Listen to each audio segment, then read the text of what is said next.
Hi, y'all. I'm Atticus, a bookseller at Literati bookstore and host for tonight's event. This evening, we're pleased to welcome Anne Hagedorn at our At Home with Literati series in support of Sleeper Agent. She'll be in conversation with James Tobin. For our attendees, the chat is closed, but I will be dropping a link to purchase Sleeper Agent from Literati throughout the event. You can also use a Q&A feature on the side of your toolbar to submit questions at any time, and then I'll ask for a selection of them at the conclusion of the event. A reminder that you can shop for more books in store or at Literati bookstore for curbside pickup and shipping to your home anywhere in the United States. And now, allow me to introduce tonight's author and moderator. Anne Hagedorn has been a staff writer for the Wall Street Journal and has taught writing at Northwestern and Columbia University. Her previous books are Wild Ride, Ransom, Beyond the River, and Savage Peace. James Tobin is an award-winning biographer. He won the National Book Critics Circle Award in biography for Ernie Pyle's War and the J. Anthony Lucas Work in Progress Award for To Conquer the Air. He teaches narrative nonfiction at Miami University in Oxford, Ohio. Without further ado, I'll turn over to Anne and James. Thanks very much, Atticus. It's a pleasure to be here with my friend Anne. We got to know each other at Miami of Ohio, where Anne was a visiting professor several years ago, a couple different times, and we've talked many times since about our mutual interest in history and in narrative nonfiction. Let me say a few more words about Anne's career and her devotion to this genre that we share. She once said, quote, "It's my job as a writer to seek the truth, to quash myths, and to pick topics significant to the American public, but in danger of being missed." And I would add another part of what Anne has been up to in her career, and that is to give readers history in the form of engaging narratives. Or you might put it this way, she's devoted not only to telling the truth about American history, but to do so with the storytelling skill of a novelist. She has shown these skills in her work as a newspaper journalist and then in her several award-winning books of narrative nonfiction, specializing in the field of history, although she's also written in the contemporary era as well. So that's Anne in a very small nutshell. So Anne, I wonder if you would start off by giving us the story of Sleeper Agent. Oh, thank you. Thank you, Professor Tobin. And thank you, Atticus. It's an honor to be here at such a fabulous bookstore in one of my favorite towns on the planet, filled with favorite friends and family. Now, and I'll begin with this brief description. Sleeper Agent is a biography. It's a biography of a Soviet military intelligence officer who, as a U.S. Army corporal, was given full security clearance in America's top secret World War II project to build the first atomic bomb, what we know as the Manhattan Project. His name was George Koval. He was born and raised in Iowa and was well known for charming everyone he met. He loved baseball. He was a skilled shortstop. He could reel off the history and stats of every big league pitcher. He played bridge, belonged to a bowling league, was a fan of Walt Whitman and Henry Wadsworth Longfellow and could recite verses from them. And was by several accounts quite the ladies' man. He obviously blended well into the American culture throughout his 8 years as a Soviet spy in America, a time during which he sent atomic secrets to Moscow to help speed up the creation of their own atomic bomb. And among the numerous fascinating details is what we learn in the book's subtitle, thanks to my editor. He was never caught. I love the subtitle because immediately all of the readers know here is a Soviet spy who was never caught. A sleeper agent, by the way, I want to say before we get going here, because lots of people ask about that, is a spy without legal diplomatic cover, sometimes called an illegal, one who blends into everyday life in the target country, working in normal jobs. In this case, George Koval worked in an electronics shop that was the main cover shop on West 23rd Street in Manhattan, in the neighborhood of Chelsea. And also he worked in the US Army. So like all spy stories, the book gives readers the expected intrigue of espionage details. You will learn code names, the various cover shops in Manhattan, the apartments in the Bronx, where several of Koval's network participants lived, and details about his handler and his suspicious routines.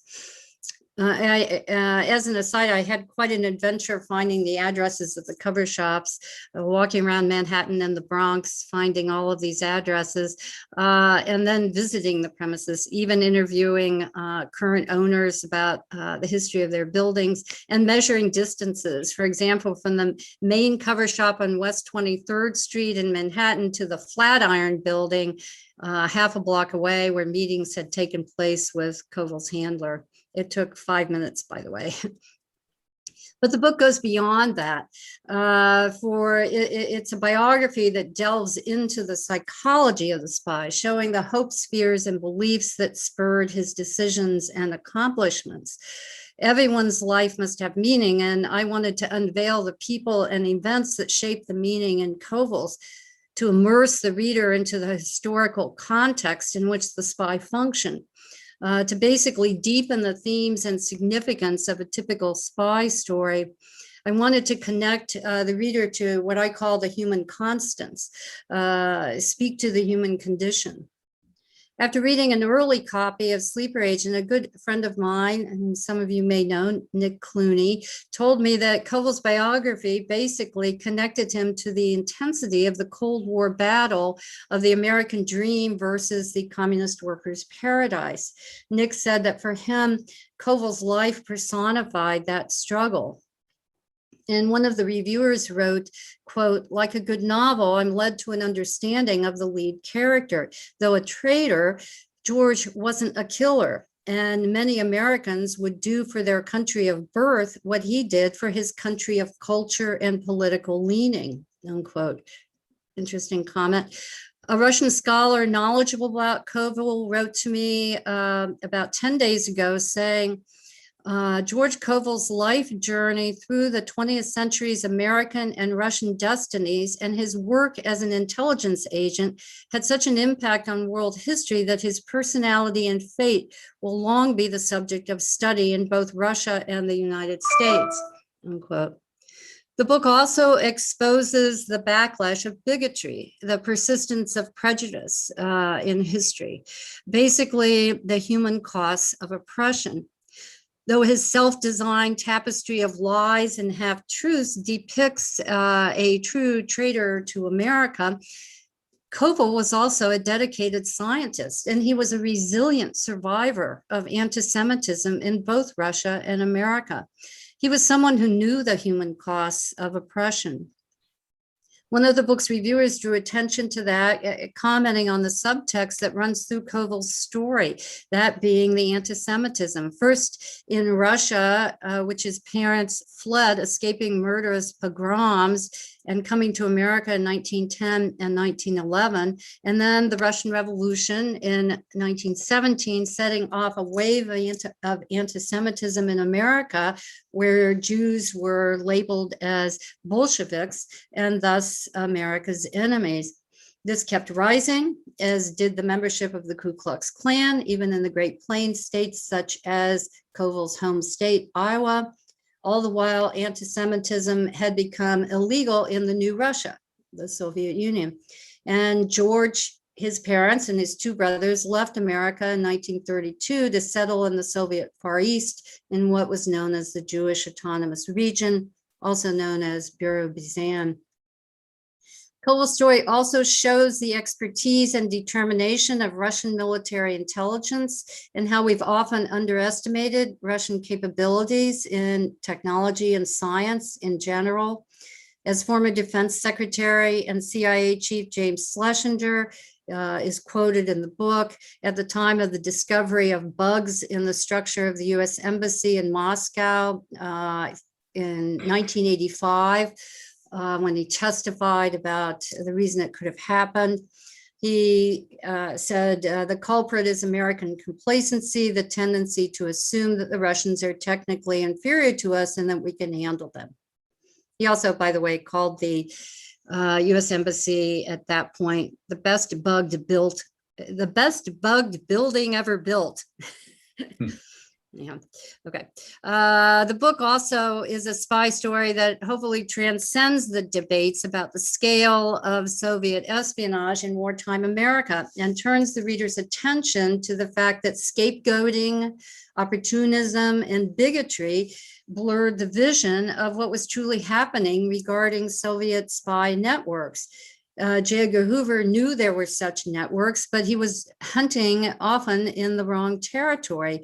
For example, he thought that all members of the Communist Party USA had to be spies. But look at Koval. He played bridge, belonged to a bowling league, not the Communist Party USA. And he mingled with his scientific peers in an electrical engineering honorary fraternity, not with his quote unquote fellow travelers, as his espionage peers were called. He simply blended in. The book answers long lingering questions about Koval's life. It brings to light many new details. It reveals why he was undetected, and it shows there were no coincidences. As a source of mine from years ago, when I was at the Wall Street Journal, a former federal prosecutor actually told me when I interviewed him about the best ways to investigate, he said, use timelines and chronologies and never accept coincidences. One good example of that was Koval's enrollment at Columbia University shortly after he returned to America as a Red Army trained spy. That fact was simply a line in one of the FBI files, a line without any context. He got a B, by the way, in the course.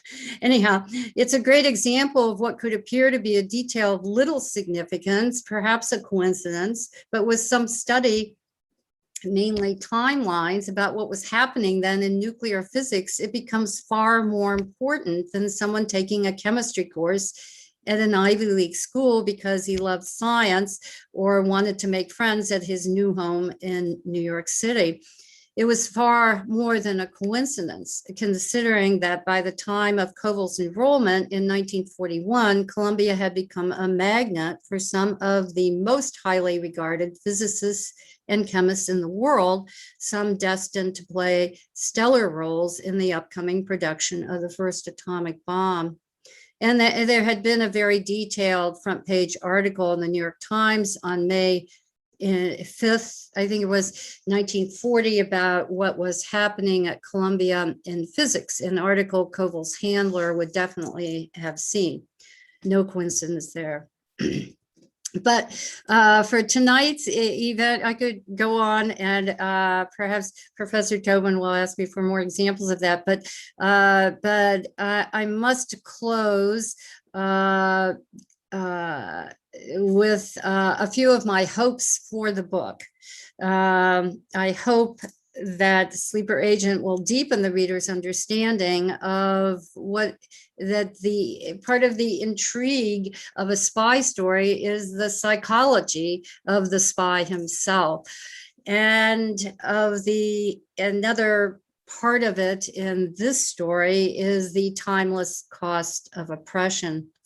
And also that the biography will be helpful to future researchers and contribute to the step-by-step process of prying open the closed chapters in the story of Soviet espionage in America.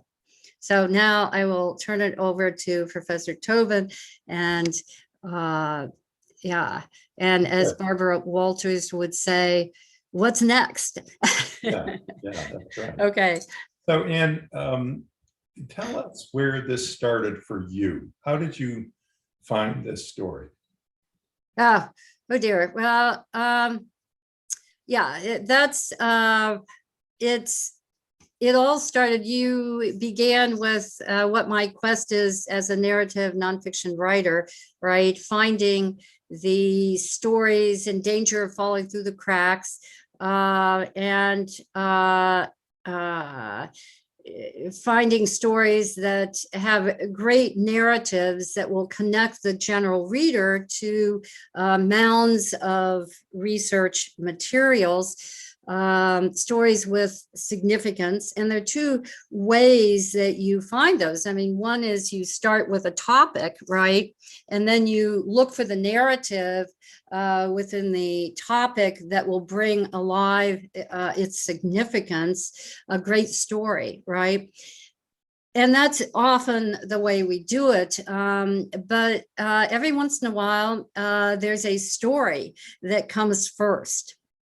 And that's only happened to me with two of my books, and it's shocking at first. And so I discovered this remarkable story when I was doing an interview with a gentleman who told me about, who had grown up in Dayton, Ohio, as had I.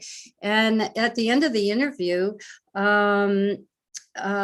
he said, oh, and by the way, when you finish the book you're working on, why don't you explore the details of the Soviet spy that was stationed in Dayton, Ohio during World War II? And I said, well, I don't know about that. This was in probably 2016. I was working on this other idea that never came to be because I could never find the dynamic narrative. And also I was distracted by what this gentleman said. So when I asked him his name, he said the name of the spy, he didn't know. I said, thank you very much for the interview. I may get back to you. Typical situation, but I could not stop thinking about this idea. Of course, that driving force of curiosity and skepticism, just sort of drove me to doing more research.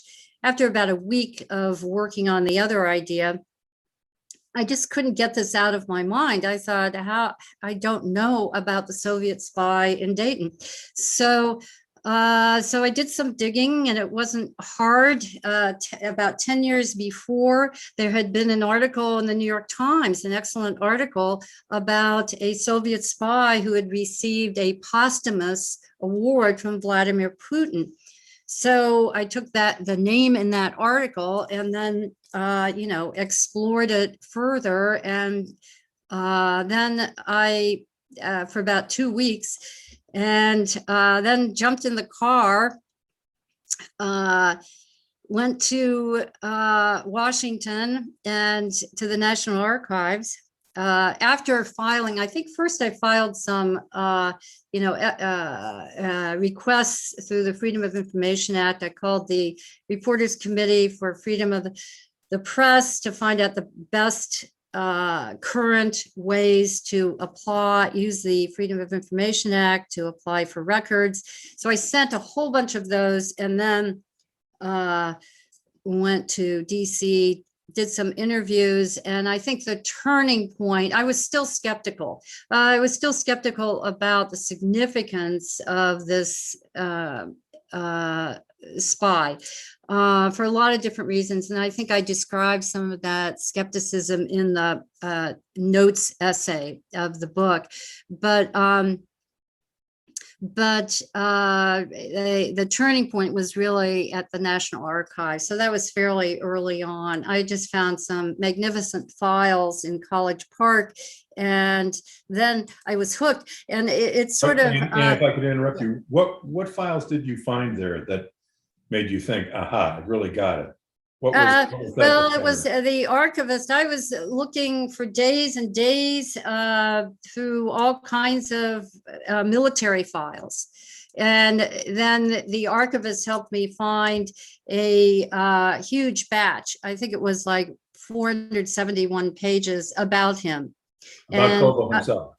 pardon me, yeah, Koval About Koval, himself. yeah. And that was a major turning point. And so, and I would say after that, as everyone in my life will agree, I barely took a day off because, you know, the process of finding letters, journals, postcards, news clips, yearbooks, photos, maps, property tax records, ship manifests, ancestry.com details, passports, arrest records, application forms, his registration forms for the Army, even inscriptions in books. So all of those, in addition to the FBI reports, which, you know, were fabulous. And I ended up getting thousands of pages, but, you know, you have to, as you know, you have to wait for those. So there was a lot of research, plus coming together with the Russian translator. Then she started digging, and then there were the secondary sources. You know, and secondary sources are essential for a project like this, because you've got to really be informed about the context, and also the source notes in the secondary sources lead you to more primary sources. So anyhow, go ahead. Sorry. I get excited about research. Sure. Yeah. Well, and this leads me to ask this question. So you make that big discovery at the archives, the initial discovery. The archivist made were, the discovery. Yeah. So she was the hero. Yeah. And those were in U.S. Army papers. They were in military files. So here's my question: if the U.S. military had files about Koval, how did they not catch him when he was still in the U.S.? Oh, well, you have to read the book. That's what we want people to do, but that's right. Well, but in general, how did he? I would say there were 4 reasons that he was not caught. First of all, those what was in those military files were details from the FBI. And so those were not in his original files, although all of his registration, the Army registration forms were in them. But no, those details were just unredacted files that I had been applying for using the Freedom of Information Act. Yeah. So Washington, the U.S. intelligence did not know about Koval. Well, no, he was not discovered. He left in 1948. He came in 1940, which is a fabulous story of how he got back in. Remember, I said earlier, he and his family left in 1932. Well, that was a family passport. The kids' names were not, it wasn't filed under George Koval's name. Mm-hmm. So in terms of documentation, you know, he could return if he used a false passport, which he did. He could return, and then he registered with the U.S. Army in January of 1941, shortly after his return in late 1940, right? And that was in New York City. So, you know, it just looked like here's a guy who lived in Iowa and moved to New York City, and now he's here and registering with the U.S. Army. Why would there be questions? Excuse me. I mean, there are many, as you have read. I know read the book. So there are many details that these days would have popped up in a second, like his arrest record in 1931 for running a protest against poverty in Sioux City, or the fact that he was the representative for the Communist Youth Party from the state of Iowa at a convention in Chicago in 1930. Those things were on file, but who was looking for those? So you have to realize that part of, the reason he was never caught, and I think it was July 1954 that Hoover sent out the big all bureau request to be on the lookout for this guy and X, Y, and Z. But the reason was probably threefold. One, that he blended in so well. I mean, if you were the Red Army intelligence trainers, you would dream of someone like George Koval. No Russian accent to his English, right? Totally blended into American culture because he grew up in it, So he blended in very well. He was well trained because there were a couple decisions, as you'll read about in the book, that he made that were very smart decisions that probably avoided being potentially detected. And if I could ask you about this. Yeah. What explains this kid who looks like the all-American boy in Iowa? What explains his decision to go to work for the Soviets? And can you tell us a little bit about how his family happened to come to Iowa in the first place, this Russian family? Right. Well, they came to Iowa in 1910 and 1911. His mother in 1911, his father in 1910. They came through Galveston, Texas, the Ellis Island of the West. They were Russian immigrants. They were leaving Russia because of the violence and brutality of anti-Semitism. And they came to, they were placed in, his father was placed in Sioux City. His father became very successful at his work as a carpenter, ran a very successful business, bought a house, raised 3 children. And as I said earlier, it was the anti-Semitism that grew after the Russian Revolution, and Russian Jews in America were then paired with Bolsheviks and labeled as Bolsheviks. So it all sort of began again from the point of view of George's parents, I think. And then they became very active in something called I-Corps, which some of your viewers probably know about. That was the organization for colonization of Jews in Russia. And his father ran the regional section of I-Corps starting in 1924 or 1925. So they were very active in this movement toward the Jewish autonomous region in Russia and getting as many Jews in America together to settle in this new area in the Soviet Far East that would be free of anti-Semitism. So, so they left in 1932. He took his family.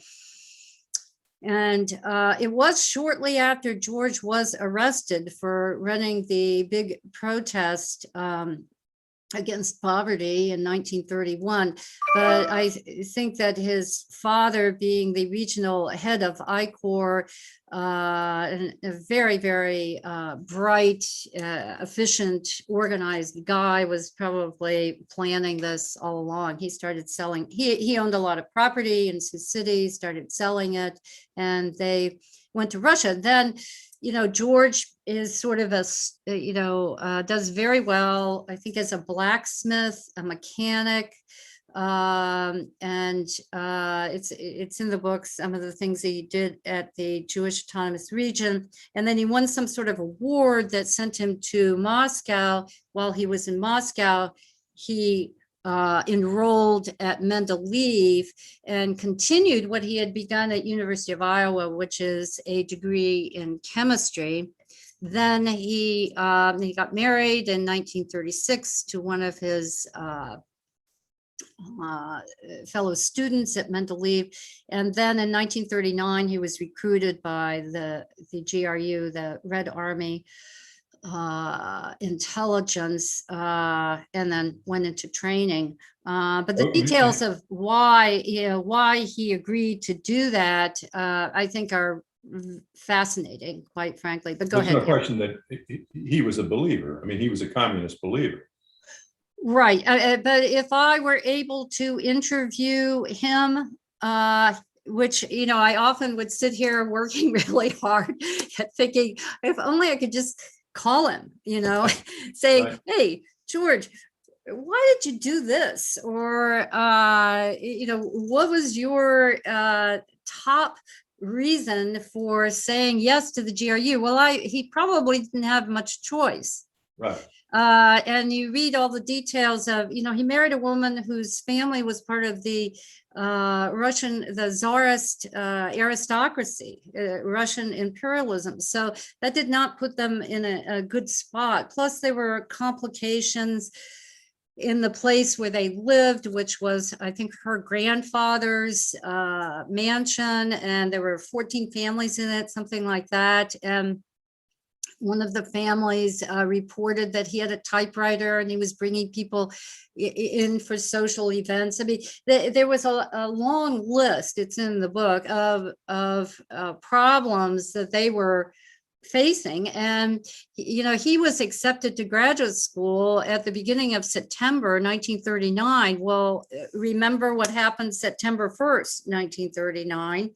So things changed for him and the world as World War II began. And so his obligation in the Russian army changed after September 1st, 1939. So I think probably he decided that he had to say yes to Red Army intelligence because to protect his family. Because obviously there would be benefits, and if he were killed, they would benefit. Mm-hmm. So I think, I think he was a person of loyalty. Yes, loyalty to the ideal of communism, because he believed that would end world oppression. Loyalty to science, loyalty to his family. And so I often think if I could have interviewed him, he would have said, I did it to protect my family during wartime. And also, like I said, I think he and his wife were sort of on thin ice at that point. Plus, you have to look at the context. I mean, as I said before, timelines and chronologies, that's the way you put together something like this. You have to look at what was going on with the Red Army. Stalin had purged the huge purge of Red Army intelligence had recently occurred. So they had a lot of holes to fill. Mm-hmm. So, and George was a gem to them. Right. So, I mean, it all kind of fit together. Right. Yeah. Well, so, but go ahead. So that viewers understand to jump into his service, what did he give to the Soviets? What secrets did he convey back to Moscow? Right. I'm sure there's more than we know at the moment, but through documentation, through one GRU historian's research, through actually one of the two other secondary sources in which historians discovered this amazing report that was put together for March 1st, 1949, that one of George's former colleagues at Oak Ridge put two and together and realized he was the one who wrote it.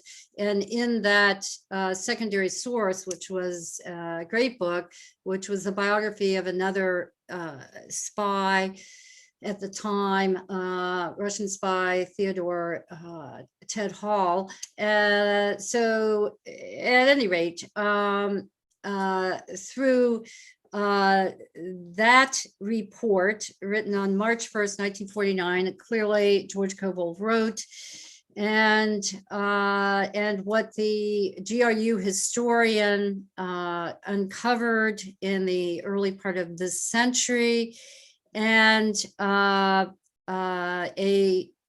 report that George himself wrote when he returned to Russia after leaving here in the autumn of 1948. And so that would have been a report that included all kinds of details. And so there are three categories that he contributed to that we know of. One was, he worked at Oak Ridge and he spent a great time as a health physicist. And that is a very, very important detail because it may be just a line in a resume, right? George Koval was a health physicist at Oak Ridge. But when you dig through the archives at Oak Ridge, you find file after file on what the health physics department was about. And then you find out what his daily routine was. Well, a health physicist had access to confidential and highly secret information. In fact, research reveals that information pertaining to health physics during Koval's tenure at Oak Ridge was classified. So the health physicist had to learn the basic chemical properties of all the radioactive materials they were monitoring, right?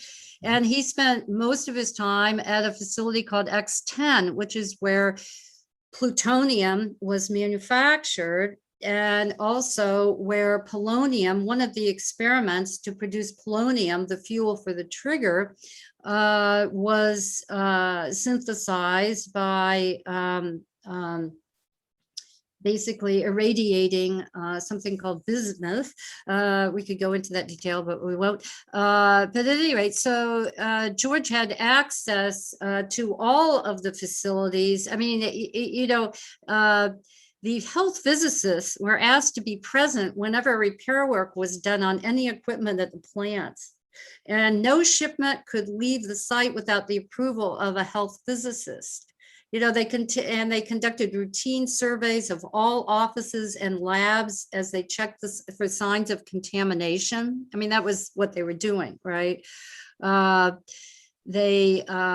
so it just think about that. I mean, here was this Soviet spy on a daily basis was going to facilities at Oak Ridge, knew the chemical compositions of the fuels there because Oak Ridge produced the fuels for the atomic bomb. The bomb was designed and built in Los Alamos. Oak Ridge developed the fuels. So he had access to all that. So anyhow, in answer to your question, details about plutonium, those details had been sent already by Klaus Fuchs. So what George Koval sent would have backed up what Fuchs sent, and therefore removed all skepticism from the high-ups in the Soviet atomic project. They could trust what was originally sent because it was backed up by Koval.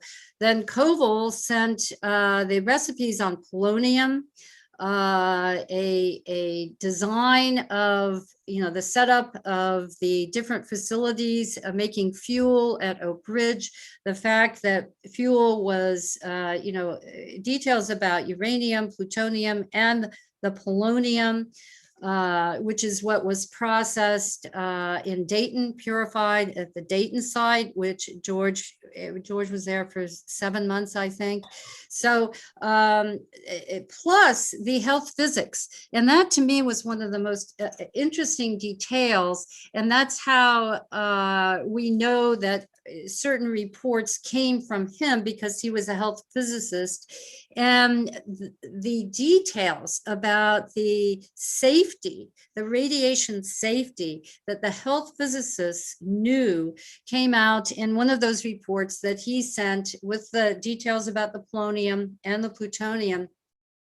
And that's utterly fascinating because in the interviews, many of the interviews in the FBI reports with health physicists who were alive then and who had been part of, the department at Oak Ridge, they talked about how if the Soviets, the most important point here is that this information speeded up the development of a Soviet atomic bomb, right? And so the details about radiation safety that George sent were quite important. And it's something that has kind of dropped out of the storyline in a way. And it was something that I found really fascinating. And some of these experts interviewed at that time said, at the time that the head of the Soviet bomb project would have received this information, it would have been crucial because they were only like 9 months away from completing the bomb. And you don't want to lose any top people to radiation contamination or illness, when you're that close to completing the bomb. So there are all kinds of details like that. Yeah. One of the things that fascinated me as I read the book, Anne, was the sense of this underground America going on during World War II. And I wonder if you could, and also following the story of his handlers, the men he worked for and with in these very tightly regulated espionage cells. I was fascinated by that part of the process. Could you talk a little bit about that network, how this network worked? Oh, Jim, that's difficult because it's so finely woven in the book, and I think the best Tell way. a little bit about Yeah. this character Lassen, who was the guy that directed his efforts. Who was he? Yeah, well, he was fascinating. Actually, one of the big challenges in the book was when my editor read the first draft and said, "You're missing something very big." And I said, "Oh dear. And what is that?" And he said, "We don't know what the handler looked like." And I thought, how can I find out what the handler looked like? It was hard enough finding out who the handler was, but through passports and through the fact that the handler had graduated from Ohio Northern University, it is true, in 1912. And a wonderful librarian got the yearbook for me so I could see what he looked like. And then in the FBI papers, once I figured out who the handler was, there were many interviews with people who had worked with him and talked about what it was like to work with him, and the fact that, he had these very early connections in the 1920s and the early 1930s to some fairly well-known and very active Soviet spies. And so piecing together his, first of all, describing, and I can tell you it's on page 53, I think that's right, of the book, the description of the handler.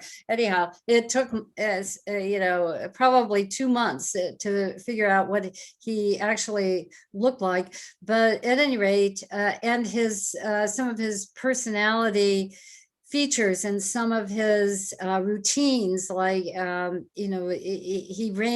had an office at 25, at 11 West 25th Street in Manhattan, and he had the cover shop that had 5 stories on West 23rd Street, and all the action that was in each of those stories, and the fact that he had connections to some fairly well-known, and you can see in the book, fairly well-known spies who were exposed. And, the handler left before he was caught also. And he had been involved in this for many years, through something, beginning with something called Amtorg, which we really can't get into right now, was sort of what replaced having a Soviet embassy before we recognized the Soviet Union in 1933. And so the contacts that George's handler had through Amtorg, when Amtorg was, connecting American industry to the Soviet Union before 1933, is utterly fascinating, and you follow those threads. But also, George had connections with some of them, and obviously, when there was a big defections and detections in the autumn of 1945, after the end of the war, you can see where he would have gotten quite nervous, because he had connections to some well-known spies who did defect or were detected. Mm-hmm. So that was a very hard part of the research. Where did this guy fit into what we already know through secondary sources and trial transcripts? I mean, the hardest part of doing the biography of a spy who isn't caught is the fact there are no trial transcripts, right? So then you have to piece things together, but through his handler, it was possible to see who he may have known and who he had to have known, and who he was definitely connected to, like the deputy consulate in the Soviet consulate in New York. Mm-hmm. Pavel Mikhailov, who was sort of the connector to all of these well-known names, as you'll see when you read the book. But I don't know. I don't know if that helps to answer your question. The details of his handler and his daily routines are kind of fascinating, I think. And I want to ask you a little bit about your methodology. You're unusual for a journalist in that you were trained in journalism, but you were also trained in library science, and this was at Michigan. That's exactly right. How you came to be in Ann Arbor. I'm just wondering if you could talk a little bit about how those two kinds of skills dovetail in this kind of work. Yes, well, it's essential, especially these days, to understand the greatness of archivists and archives and primary sources. And I would say what I learned at University of Michigan about digging through primary sources and the excitement of it and the adventure of it has been a driving force for me in these 6 narrative nonfiction books. I mean, I learned that excitement at Michigan. Yeah, go ahead. For the listeners, yeah. What's the difference between a primary source and a secondary source? Well, a secondary source is based on primary sources. Primary source is the original. It's the Army registration form that George Koval filled out, right, and signed. That's a primary source. Trial transcripts, those are primary sources. Passport registrations, that list that I noted earlier, those are all primary sources. Letters, journals, postcards. There's a wonderful part in the book about the postcards, which I think is kind of fascinating, sent back by the spies after they had left America to contacts in America. And so, a secondary source is a news clip, right? And a primary source is is a letter. And in this book, the letters, thanks to a Miami University brilliant Russian translator, I found some terrific letters, and letters are primary sources and they're excellent. But the point here is that what I learned as a research librarian has been crucial to being a journalist and really digging, because that's how you really get to the heart of things. It's not just about, no offense to Google, but everything that you can find in research is not available on Google. You have to go to brilliant archivists. You have to find, not every detail has been digitized. And so that means there's a great, and it's a great adventure. It really is. But as I've said to you, when you say that still, even now, what's been digitized is pretty much still a drop in the bucket compared to what has not been digitized. I would love to know a statistic on that. I really don't know, but I imagine that's true. I mean, think about it, especially for this kind of research. But I'm sure you're right. But that the tug of war for me, and I've mentioned this to you before, between being a librarian and a journalist, it's a great combination. It really is. But the writer in me always wants to write. And so the researcher in me, or the research librarian in me, says, keep digging. And then my editor is somewhere in the middle saying, avoid the rabbit holes. But I've often thought I want to write a book called On the Cutting Room Floor, because just like for this book, there are some wonderful scenes and places and individuals that I discovered that are not in the book, because if they had been, the cadence of the storyline would have been off balance, and or the reader would have gotten bogged down with too much detail. So it's, the downside of loving primary sources is that, you get carried away sometimes, and you really have to train yourself, to recognize what a rabbit hole really is. But, anyhow. And I would bet that people listening to you are wondering, how in the world does she keep all of this material organized? Now, that's a writer's question, and we talked about it. Give a quick answer, since we're almost out of time, to that question. How do you organize all this material? Is it all on a computer? No, it's through files, and that's probably because I use file totes.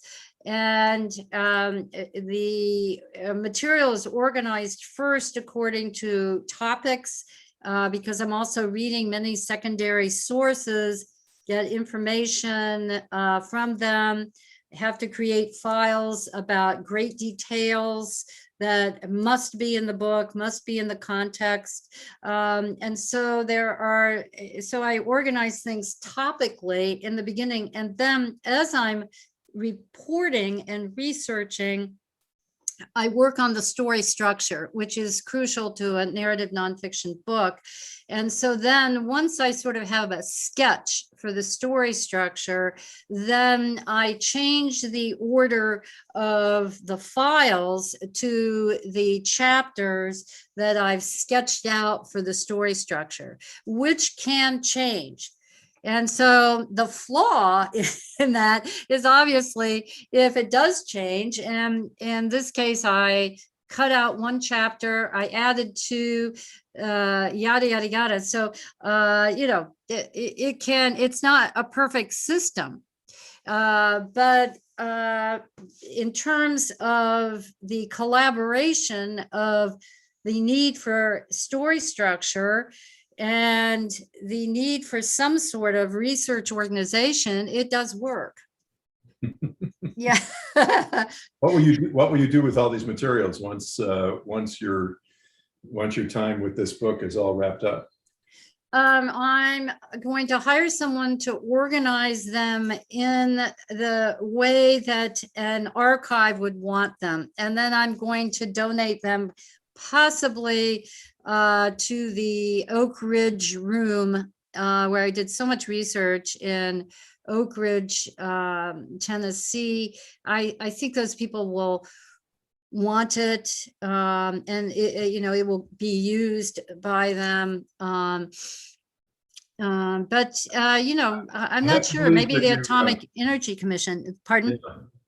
I have to believe that the FBI is reading this book now and saying, finally, somebody pulled this all together. Now we can understand what happened back then with this character who escaped. Yeah, well, the extradition details are kind of interesting, and also Solzhenitsyn. I mean, really, the first person to expose George Koval was really Solzhenitsyn, and those details are fascinating. And I tried. I sent administrative appeals like crazy for FBI reports that I didn't get, or that came completely blank or totally redacted, and one of them that I could not win was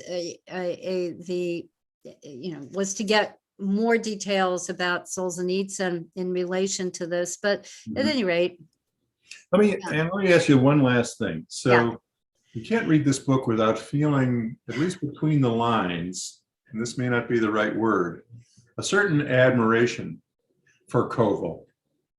You are, this is an extraordinary person, and your sort of admiration for that comes through. And yet this is a guy who served Stalin. right. So how do you resolve that as the author relating to your subject? How do you resolve that in your mind? Well, I'm very loyal to my country. And so I think the way you resolve that is you transcend the politics as much as you can. And that's why I thought that one reviewer made the comment, though George was a traitor, he was also a scientist. He was also, dedicating his life to ending anti-Semitism. He was all these different things, but you have to put yourself in his shoes. You have to try to understand what motivated him. We need to understand what motivates a spy. It's the backlash of bigotry. You oppress people. His family was oppressed. You oppress people, and there will be backlash. And so, he was, Americans would, as this one reviewer said, would do for their country of birth what he did for his country of culture and political leaning. And you add that to, add the anti-Semitism to that. So there's a very big lesson here that must be learned, that really rises above whether you like him or dislike him, whether he killed anybody or not. If he was a killer, that would change things in a big, big way. But there's no evidence of that. But I can't, in my point of view is that he was a traitor, and I say that in the book, but also I try to dig deeper to really understand what motivated him, because we need to understand that, because everyone thinks it's sort of intriguing story wise to talk about sleeper agents. Is your next door neighbor a sleeper agent? That kind of stuff. But look at the seriousness of that. And I think that reviewer tuned into that. Plus, a couple people who've sent fan notes have said, I understand that here was a gifted individual. He graduated from high school at age 15. Why would he do something like this? And I think I understand why he did it. Now, that's very important for us. It's very important for any target country, any country, to understand why someone would become a sleeper agent from another country in their own country, right? So yes, we have to recognize he was a traitor, but we also really need to understand why he was. And so I don't think I side with him I just am at all, because he was a traitor, and I would like to have met him, but I also know that he was a person, and I've had exchanges with his grandniece in Moscow, and he was loyal to his family, was loyal to science, he was loyal to his beliefs, and to the country of his cultural beliefs and his political leanings. So, we all are, right? Good people are loyal to their families and their countries. So was he. So, it's one thing to tell the story of a spy who's just really horrible, and another to tell the story of a spy who did not live by horrible creeds. Those are the ones we really need to understand. Don't you think? Well, you make a convincing case. Yeah. So anyway, and this guy, so read the book, everybody, and you shall understand, and you'll know whether your next door neighbor is a sleeper agent. Yeah, well, to bring us on. Yeah, well, thank you guys both so much. This has been such a blast. So we've reached the top of the hour. So thank you all for coming to listen. And it's been an honor, Anne and James. And thank you for joining us at home with Literati tonight. Go buy Sleeper Agent. You can buy it online or in store. And the link is in the chat for that. So you can even do it right now if you'd like. All righty. Well, thank you all. Thanks, Anne. Thanks, Atticus. Thank you. Thanks, Take care. Professor Tobin. Thanks, Atticus. Okay, bye. So long.